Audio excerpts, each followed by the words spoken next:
Адамға Алла тағала асқазан берген, солай ма? Және соған бір тәбет дейтін нәрсе берген. Тәбет берген ғой. Қалаймыз, тамақ ішкіміз келеді ғой. Ол қалауды да берген Алла ғой. Енді қараңыз, сол қалауды беріп, Алла тағала жер бетінде тамақ деген нәрсені жаратпай қойса, дұрыс бола ма? Бұл дұрыс емес. Яғни Алла өзі саған қалау береді, соның қалаған нәрсесін жаратпай қояды. Ол дұрыс емес. Ол Алланың әділдігіне жат нәрсе.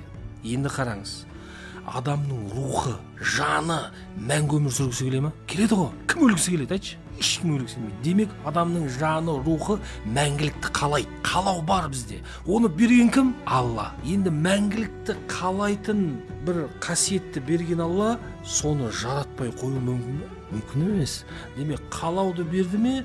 Демек, қалаған нәрсені де жаратты. Демек, сен өлгің келмейді. Демек, мәңгілік бар. Егер мәңгілік болмаса, сондай қалауды бермес еді Алла тағаласы. Мысалы, тәбет береді, тамақ жаратпай қояды. Логикасы дұрыс емес қой.